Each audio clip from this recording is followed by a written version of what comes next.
Welcome to our channel. Today, we're going to summarize Of Mice and Men by John Steinbeck. Of Mice and Men is a novella written by John Steinbeck in 1937. It is set in the 1930s during the Great Depression in California and follows the story of two migrant workers, George and Lennie, who dream of owning their own farm. The book begins with George and Lennie walking to a ranch where they have been hired to work. Lennie, who is mentally disabled, is obsessed with petting soft things, like mice, but often accidentally kills them with his strength. Chapter 1. The novel opens with two migrant workers, George and Lennie, traveling towards a ranch in Soledad, California, where they have been hired to work. George is a small, sharp-witted man, while Lennie is large and slow-witted but physically powerful. They are traveling together because they have a special bond, with George taking on the role of protector and caregiver for Lennie, who is prone to getting into trouble. They discuss the shared dream of one day owning a small farm and living off the land. At the ranch, they meet the boss and his son, Curly, who is aggressive and always looking for a fight. They also meet Slim, a skilled mule driver who is respected by all the men. George and Lennie are assigned to work in the fields, and George warns Lennie to stay away from Curly and his wife, who is also on the ranch. Chapter 2. The next day, George and Lennie begin work in the fields alongside the other ranch hands. They meet Candy, an old swamper who lost his hand in an accident, and they also meet Carlson, a fellow ranch hand who is obsessed with his gun. Slim gives Lennie a puppy, and Lennie is thrilled to have something to care for. George and Lennie continue to talk about the dream of owning a farm, and Candy offers to contribute his life savings to help make it a reality. That night, Curly's wife makes an appearance and flirts with the men, causing tension and resentment among them. Chapter 3. The next day, George, Lennie, and Candy talk more about the dream farm, and George begins to believe that it might actually be possible. Curly becomes increasingly jealous and angry, especially after he confronts Slim and accuses him of having an affair with his wife. That night, George and Lennie discuss their plans for the farm with Crooks, a black stable hand who is bitter and lonely due to the racism he faces. Curly's wife also comes into the barn and taunts Crooks, reminding him of his place on the ranch.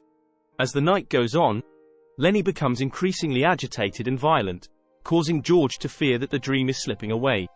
Chapter 4. The next day, the men go to a nearby town to watch a horseshoe tournament. Lennie accidentally kills his puppy while petting it too roughly, and he hides the body in the barn.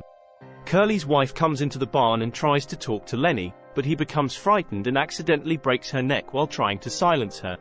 When the men discover what has happened, they go on a hunt for Lennie, led by Curly, who wants revenge. George realizes that they will never be able to realize their dream farm and decides to take matters into his own hands. He finds Lennie by the river where they have been instructed to meet in case of trouble, and he comforts Lennie before shooting him in the back of the head. Chapter 5. The next day, the men on the ranch discover what has happened and are left to deal with the aftermath. Curly is devastated by the loss of his wife and seeks revenge on Lennie, while George struggles with his guilt over killing his friend. The other men try to comfort him and offer their support, but he is inconsolable.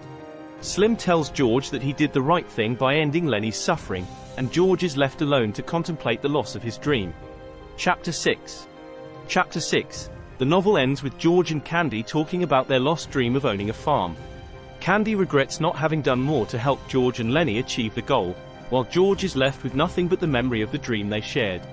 As they talk, they are interrupted by the other ranch hands playing horseshoes outside. They hear the sound of a car approaching, and they realize that the authorities are coming to investigate Lennie's death. George is resigned to his fate, knowing that he will be held responsible for Lennie's death, and he laments the loss of their dream. The novel ends with George and Candy talking about their lost dream of owning a farm. Candy regrets not having done more to help George and Lennie achieve the goal, while George is left with nothing but the memory of the dream. The novel's tragic ending underscores the theme of the impossibility of achieving the American dream, especially for those at the margins of society, like George, Lennie, and Candy. The novel's title, Of Mice and Men, comes from a line in a poem by the Scottish poet Robert Burns. The best laid plans of mice and men often go awry. This quote speaks to the novel's central message that even the best intentions can be thwarted by circumstance and fate, and that dreams can be shattered by the harsh realities of the world. Thanks for watching. To read the full version of the book, click on the link in the description below. Don't forget to subscribe to our channel for similar content.